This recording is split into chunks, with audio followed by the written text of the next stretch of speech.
This is Teacher Timmy for Grade 8 Values Education following the Matatag Curriculum, first lesson for third quarter. And ang title ng lesson natin for today is Kadalisayan sa Salita at Gawa, Paggalang sa Dignidad ng Kapwa. And for today's lesson, malalaman natin ang mga salita na konektado sa topic natin, which is dignidad, katapatan, pangako, dalisay, sinungaling, pandaraya. Yan. Bakit kaya may mga taong sa halip na sabihin ang katotohanan ay mas pipiliin nilang magsinungaling? Siyempre, may mga kanya-kanyang dahilan, personal man yan, or pwede rin coerce or na-force na magsinungaling. But then again, yun ang pag-uusapan natin for today. So, ang bawat tao ay nilikha ng Diyos ayon sa kanyang wangis. Kaya naman nararapat lamang na tratuhin ang bawat isa ng may pagmamahal, dignidad at respeto. Ang pagkilala na lahat tayo ay nilikha, nakawangis ng Diyos ay nagtuturo sa atin na pahalagahan at igalang ang kapwa sa pamamagitan ng tapat na salita at mabuting gawa.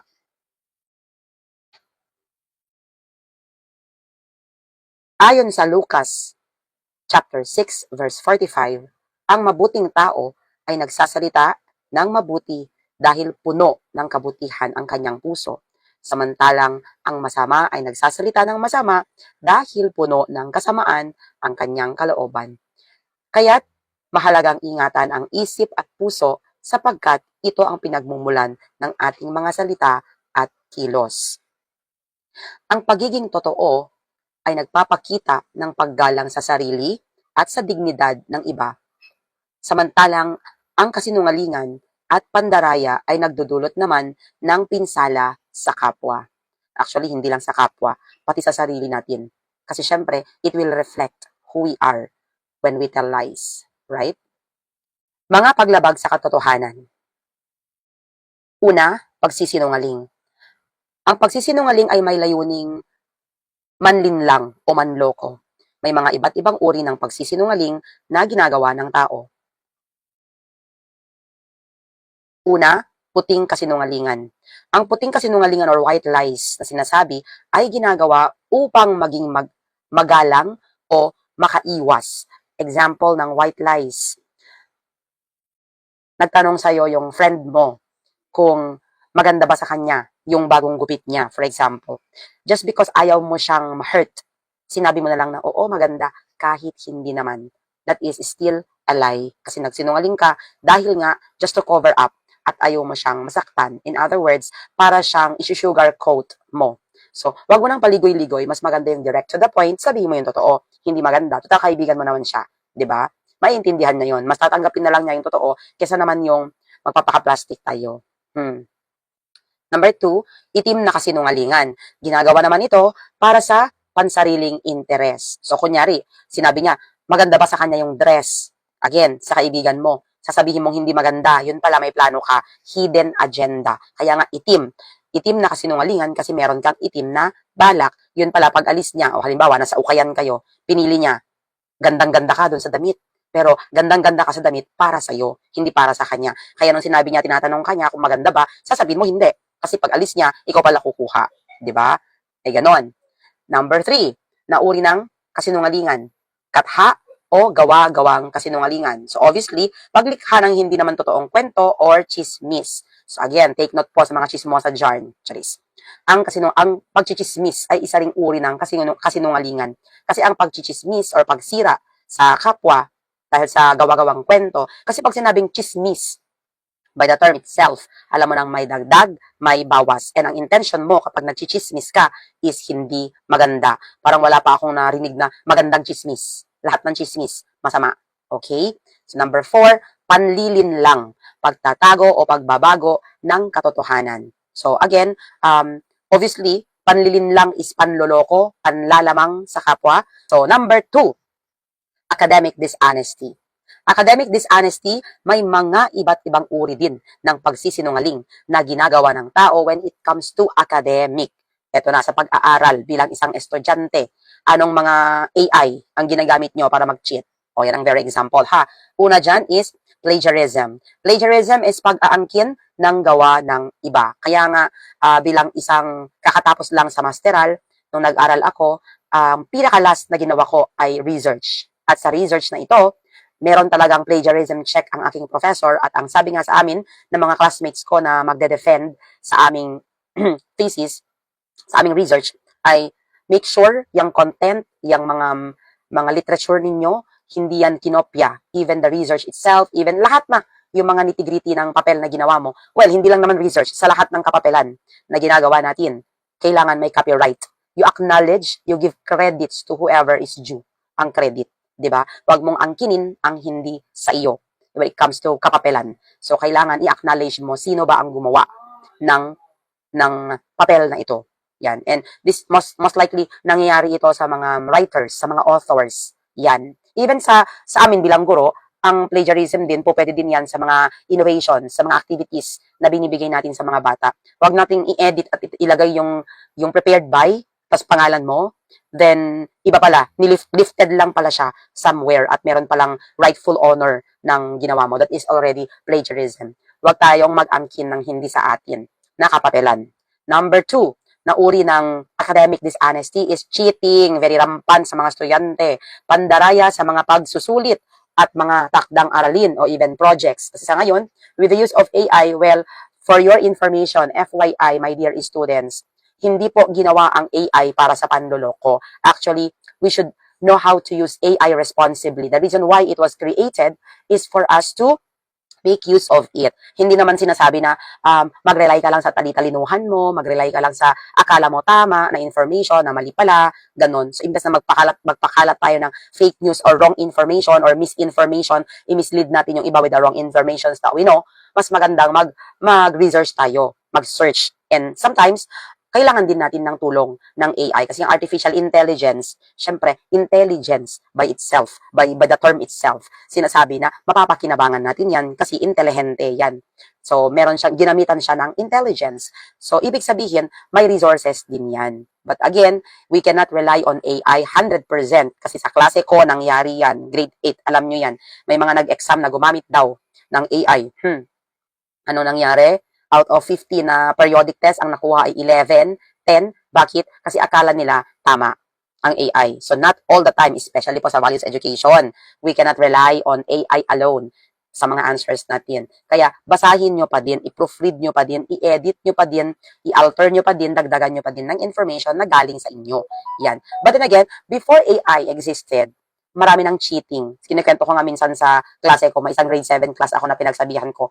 Huwag nyo nang i-ano sa akin yung mga cheating na yan kasi as a teacher for 19 years, kabisado ko na yung galawan ng mga cheaters. Yung tipong, imbes na nag-e-exam ka, nagsusulat ka ng ganon. Biglang tumitingin ka, nagkakatitigan kayo ng katabi mo. Tapos sumesenyas ka, tumataas-taas yung kilay mo. Mamaya-maya yung kamay gumagalaw na. Sabi ko nga sa inyo, letter A, nose. Pag pinoint mo yung nose, letter A. Pag pinoint sa lips, letter B. Pag pinoint sa ear, letter C. Pag pinoint, nagkamot kunwari, letter D. Kala nyo ha, di ba? Tapos isusulat nila yung mga kodigo nila sa maliliit na papel, kung saan isusok sa katawan. What if nagkap-kap si teacher? Nandun sa loob ng sapatos, wala sa bulsa. Or, gagamitin nila yung katawan nila bilang kodigo. Paano? Isusulat nila kung saan-saang part ng katawan nila yung mga formula sa math at mga definitions sa iba't ibang mga subject. Kabisado? Diba? Tama ba ako or tama ba? Next one is forgery and falsification. Ito naman is on documents. Forgery is ibig sabihin, pumirma ka. So ito, basahin ko muna yung ibig sabihin bago kayo explain. Paggamit ng pekeng dokumento or lagda. So first is forgery, lagda or signature. Ang forgery po, actually hindi lang po siya kasinungalingan. Isa po siyang krimen. Kapag nahuli ka na nag-falsificate at nag-forge ng signature, especially kung ito po ay official and legal document. Kaya hindi lang yan basta-basta kasinungalingan, level up po yan. Pwede po yan mag-fall into krimen. Yan. So forgery, pinirma mo. So sa aming mga teachers, simple lang yan, attendance, for example, absent siya, friend mo siya, then ayaw mo siyang ma-absent kasi makakaltasan, ikaw ang pumirma. Salamat naman at meron ng biometrics. Hindi mo na pwedeng dayahin yung mismong prints niya. Unless tanggalin mo lang yung daliri niya, ikaw na mag-time in para sa kanya. Kasi kung sa bandiklak, yung mga pinapasok lang na gano'n na DTR, hay nako, marami din dyan. So, forgery, pirma, pamimeke ng pirma ng may pirma, tapos, falsification of documents. Ibig sabihin, lahat yung mga nandun, false, by the term itself, false. Ang documents, hindi po siya totoo, or imbento siya, or yung mga taong nakalagay doon, hindi po sila ang totoong gumawa, at hindi po yun pinirmahan. Ayan. So, number 3 na tayo na pag-type ng mga uri ng kasinungalingan. Pagsira o hindi pagtupad sa pangako. Siyempre, that is very common sa mga lalaki, nangangako sa mga girls. Di ba, girls? O, alam nyo na. So, kawalan ng katapatan sa salita o pangako, lalo na kung walang intensyong tuparin ito mula sa umpisa. So, si boy nanligaw kay girl, syempre sasabihin niya, ikaw lang, walang iba. O, yun pala, meron siyang options A to Z. Dami, hindi lang D ha, Z. Ayan. So, ang tanong, ano ang mga maaaring epekto ng mga paglabag na ito sa relasyon ng tao sa kanyang kapwa? Again, hindi lang sa kanyang kapwa, kundi even sa kanyang sarili. Sa palagay mo, bakit kaya nilalabag ng mga tao ang kanilang pangako o mga binibitawang salita? In other words, bakit kaya may mga taong sinungaling? Next question. Bilang isang mag-aaral, ano ang gagawin mo upang makaiwas sa mga pang-akademikong pandaraya? Sinabi ko na yan sa klase at sabi nila, syempre mag-review ka kasi. Review. Makinig kay ma'am pag nagdi-discuss at mag-aral ng mabuti para hindi nagre-rely sa pag-cheat kay AI. Number 4 question, may mga personal ka bang karanasan o obserbasyon tungkol sa paglabag sa ating tinalakay for today? So, yan, share experiences, hindi na, kasi nga, discussion lang tayo. So, itutuloy na natin. This is just a discussion part of the lesson. Hindi po ako magbibigay ng activities. I-skip ko po ito kasi ito ay para sa mga students ko po, lalo na sa SPS, Special Program for Sports, because naging busy po sila sa mga sports events sa school. So, this is for them, para po sa mga estudyante ko, para hindi din paulit-ulit yung discussion, at the same time, parang narinig na rin nila ako at nakitang mag-discuss. Ganon. So, disclaimer, hindi po ito demo teaching. Ito po ay intended para sa mga students ko na lumiban sa klase dahil sila po ay nasa sports event. So, day 2, let's talk about katapatan. Kasi kanina, ang pinag-usapan natin yung mga kasinungalingan. Ngayon naman, katapatan. Ang malinis na isipan ay nagbubunga ng malinis na pananalita at gawa. Siyempre, your words are just reflections of your thoughts. So, kung ano nasa utak mo, yun yung sinasabi natin. Ang mga maruruming pag-iisip ay kadalasang nagmumula sa mga napapanood, nababasa, o sa mga masasamang taong nakakahalubilo natin. Influence. Narito ang mga maaaring gawin upang mapanatiling dalisay ang isip, salita, at gawa. So, ito na. Dalisay means purity. Number 1, maging mapili sa mga pinapanood, binabasa, at kinakasalamuha. Well, that is already very, very obvious. Umiwas sa mga bagay o taong nakaka-impluensya sa'yo na magsinungaling or mandaya. Madali lang yan sa school, di ba boys? Pag sinabi ng tropa mo, tara cutting class tayo, huwag tayong sumipot sa klase natin. Pupunta ka naman. O, yan. So, pag nahuli kayo ng guidance, sisisihin mo yung nag-aya sa'yo. Kasi mamiyaya niya ako eh. So, wala kang isip kasi pumayag ka. Always, ang decision is nasa iyo. What other people give you are just suggestions. Nag-suggest lang sila sa'yo, pumunta ka naman. So, kasalanan mo kasi umuo ka, di ba? So, number 2, magbasa ng banal na kasulatan at iba pang materyales. Ayan, tayo sa materyales. Sometimes kasi, when we are exposed to mga pangit na mga babasahin, sabihin na lang natin, mga masasamang babasahin, most of the time, na-normalize para sa atin yung ganong eksena.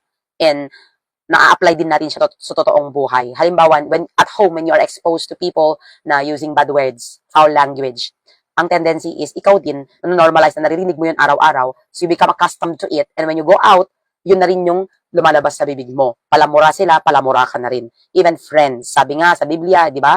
Even kung saan dyan. You tell me who your friends are and I will tell you who you are. Kaya kung sino yung mga tao na sa paligid mo, ganun ka daw. You're a reflection of the 5 people na mostly kasama mo. So, i-check mo, sino yung 5 tao na kasama mo palagi. I-summarize mo lahat yung mga behaviors nila. At ikaw yun. Ganun ka. Kasi nga, same birds, di ba? Of course, with the same feather, flock together. So, yan. Magbasa ng banal na kasulatan. Of course, when we say banal na kasulatan, Holy Scriptures, the Bible is a very rich book. Kaya nga siya bestseller of all time. Bakit? Hindi lang isang book yon. It's a compilation of so many books. 73, 72, something like that. Nakalimutan ko kung ilang books yan. Pero may New Testament and Old Testament. So, depending on your religion, of course. And make use of that. Kasi hindi naman yan salinlahi, pinasa from generation to generation at noong daang libong taon pa ang nakaraan para lang itenga. Ako kasi hindi ko siya nakikita dahil nga I am a person with disability. I have retinitis pigmentosa, so I cannot read the normal text. Pero kayo na mga bata, kabataan, make use of that. Basahin nyo ang Bible. Kung wala naman kayong Biblia na physical Bible, then you can use the internet. Imbes na kung ano-ano ang sinesearch nyo, mag-search kayo ng mga words of God. Yan. Of course, the ultimate author of the Bible is no other than God and inspired by God. That's why marami kang kapupulutan na aral sa Biblia. You read the parables, yan mga yan. Ang ganda. Lahat actually ng mga tanong natin sa buhay, merong sagot sa Biblia. Kaya gawin yung ugali yung magbasa ng Biblia. Number 3, palagi ang magnilay. Always reflect.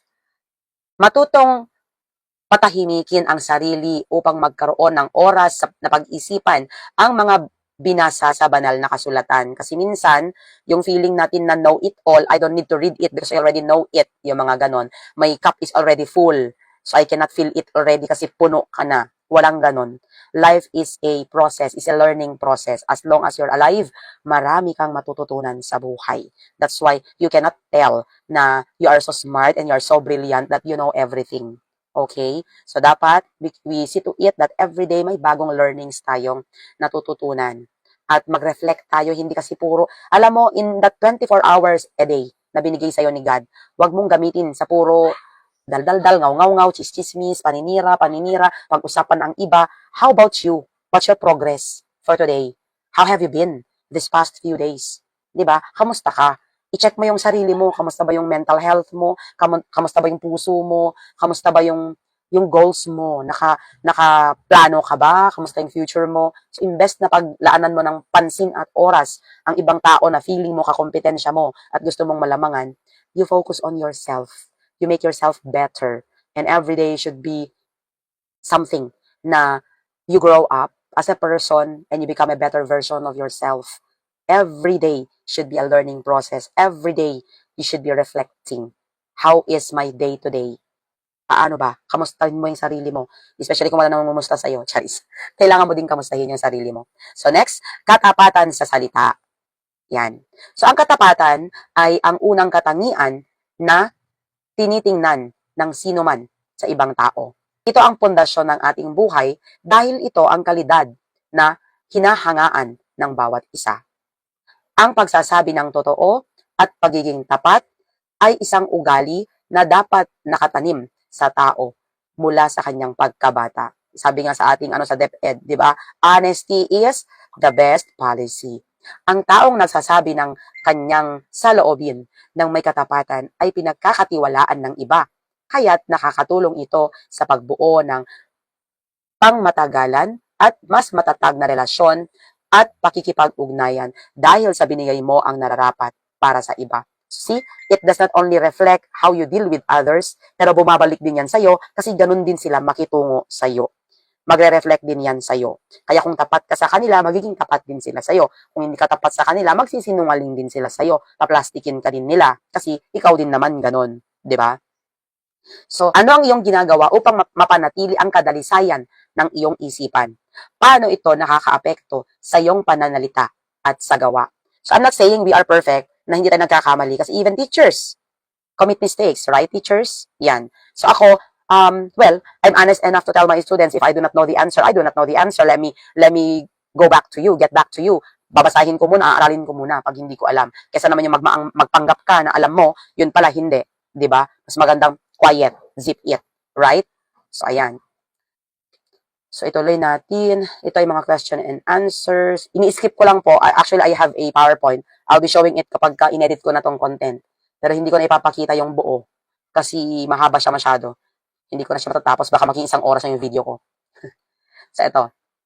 So, ang kadalisayan ng isip, ang ugat ng kadalisayan ng pananalita at gawa. Ang taong tapat sa salita ay iginagalang at pinagkakatiwalaan. Alam mo, there is something about dishonesty when you tell lies. You might be able to pull it dun sa first time na ginawan mo. But not all the time, 100% in your whole life na makakapag-gawa-gawa ka ng kwento. Makakapagsinungaling ka at maitatago mo yung katotohanan. Alam mo, sabi nga nila, walang sikreto na hindi nabubunyag. Lalabas at lalabas din yan. Pwede mong naloko yung isang tao, yung mga manloloko dyan. Pwede ka nakapanloko ng isang tao. Nakalusot ka. Masaya ka. Masaya ka na? Charis. Tapos, yung sumunod naman, di ba? Uulitin mo. Akala mo okay siya. Lalo sa mga scammers dyan. May na-scam ka. Marami sila. Pwede mong malusutan ng mga ilang araw, ilang buwan, ilang taon, but not forever. Walang forever, hashtag walang forever. Lalabas din ang totoo at pagdudusahan mo din ang lahat. Tandaan mo yan. So, next. Mahaba-hiba ito. Red light, red light. Wait lang, activity po ulit to. Reflection questions. Ano ang mga hakbang na ginagawa mo para mapagpakumbaba mong tatanggapin ang iyong pagkakamali? Di ba nga, lahat naman tayo nagkakamali kasi tao tayo. We are prone to commit mistakes. But nonetheless, it's not the mistake, but it's how you accept it, admit it, and you change for the better. Hindi pwedeng pagtakpan mo ng panibagong kasinungalingan ang isa pang kasinungalingan. Number 2, reflection questions. Ano ang mga prinsipyo na sinusunod mo upang hindi maging kasangkot sa mga hindi tapat na gawain? Kung may mga pandaraya sa paligid mo na nakikita mo, ano ang gagawin mo para hindi ka mapasama? Kasi damay-damay na to, di ba? Pag nakita mo, you witness it, you become accomplice to the crime. Pag krimen yon, kasi wala kang ginawa. So, anong gagawin mo? Pag ikaw ang nakawitness ng kasinungalingan, kukonsintiin mo ba? Sasama ka ba sa kanila? Or isusumbong mo at ire-report? Hindi na baling matawag na sip-sip or palapad papel, basta nagsasabi ka ng totoo in that sense. Okay? Iba naman yung sip-sip sa ibang bagay. Number 3, paano mo ipapahayag ang iyong damdamin ng may respeto sa iba?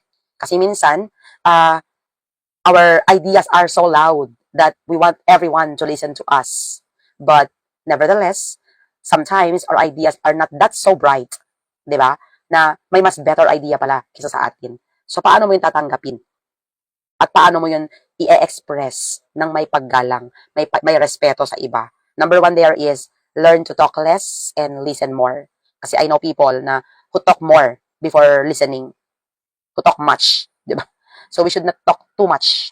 We should know how to listen. Yan ang sinasabi ko sa mga estudyante ko. Kaya nga si God, napakatalino, binigyan niya tayo ng isang bibig at 2 tenga. To talk less and listen more. Okay po? Yes. Number 4, ano ang mga hakbang na ginagawa mo para tuparin ang mga pangakong binitawan?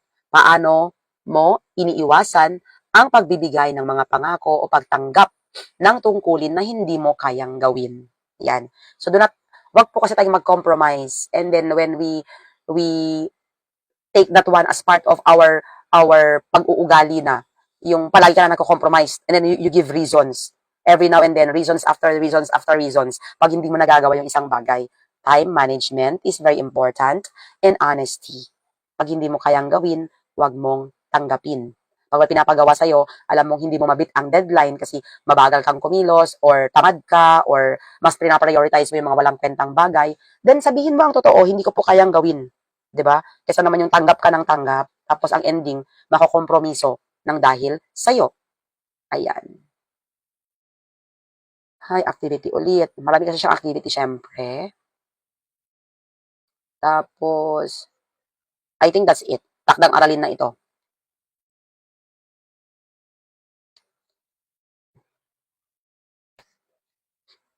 O mga final words na. Ito na po. Final words. Ang bawat pangakong tapat ay binubuo ng puso at gawa. Kapag natutunan mong maging tapat, nagiging totoo ka, hindi lamang sa iba, kundi sa sarili mo rin.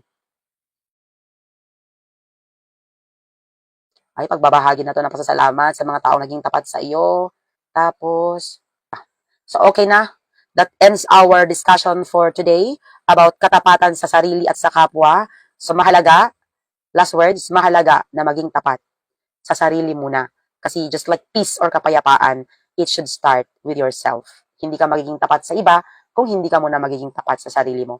Be honest to yourself first before you become honest to others. And it pays to be friends or to be connected with people who are also honest para alam mo na pag napapaligiran ka ng mga taong tapat, kayang-kaya mong mga tuwiran dahil tapat ka. Okay? So this is Teacher Timmy saying happiness is a choice. Always choose to be happy and honest. Okay, so one lesson down.